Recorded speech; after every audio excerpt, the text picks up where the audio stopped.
এটা কোনো দলীয় কর্মসূচি না।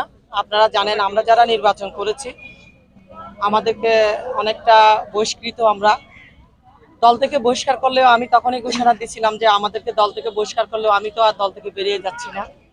জনগণের জন্য আমাদের রাজনীতি করা এবং জনগণের সম্পৃক্ততা নিয়ে আমরা এই 16 বছর রাজপথের মধ্যে একের পর এক উপজেলা পৌরসভার মধ্যে আমি বারবার নির্বাচিত হয়ে জনগণ নিয়ে টিকে আছি। আলহামদুলিল্লাহ সালদিন ভাইয়ের আগমন উপলক্ষে আমরা স্বাগত মিছিল করেছি এবং মিছিল শেষে আমরা পথসভা করেছি। তা আমার সাথে সার্বিক সহযোগিতা করেছে বিভিন্ন ব্যবসায়ী প্রতিষ্ঠানের শ্রমিক ভাইয়েরা, আমার এলাকার জনগণ, আমার মা বোনেরা এবং কিছু ছাত্ররা আমাকে সহযোগিতা করেছে। আগামী 28 তারিখ আমাদের প্রোগ্রাম আরো বড়সড় হবে।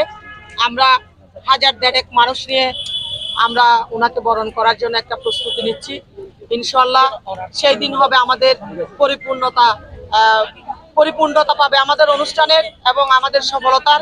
ওনাকে যেদিন আমরা 5,000 মানুষ নিয়ে আমরা পৌরসভার পক্ষ থেকে, পৌরবাসীর পক্ষ থেকে আমরা ওনাকে বরণ করতে পারবো। তার মন কাঁপছে কখন কক্সবাজারবাসীর কাছে তিনি ছুটে আসবেন। সেই জন্য তিনি ঘোষণা দিয়েছিলেন 24 তারিখ আসবেন।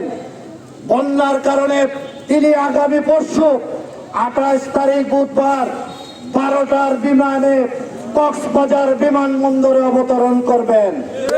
আমরা সকাল 10টার পর থেকে এলাকায় এলাকায় সবাইকে খবর পৌঁছে দিয়ে জনগণকে সংগঠিত করে সকলে বিমানবন্দর থেকে কক্সবাজারের রাজপথ মিছিলে মিছিলে প্রকম্পিত করে জানিয়ে দিতে চাই এই কক্সবাজারের মাটি সালাউদ্দিন আহমেদের ঘাটে।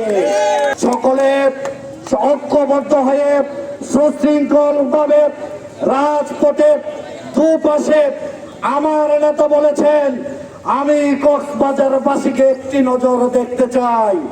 কক্সবাজারবাসীর জন্য আল্লাহর কাছে তো হাত তুলে অনেক দোয়া করেছি, উন্নয়ন করেছি। কক্সবাজারবাসীর দোয়ায় আমি আবার আমার মাটিতে ফিরে এসেছি। আমি কক্সবাজারের মানুষের কৃতজ্ঞতা কখনো ভুলে যেতে পারবো না।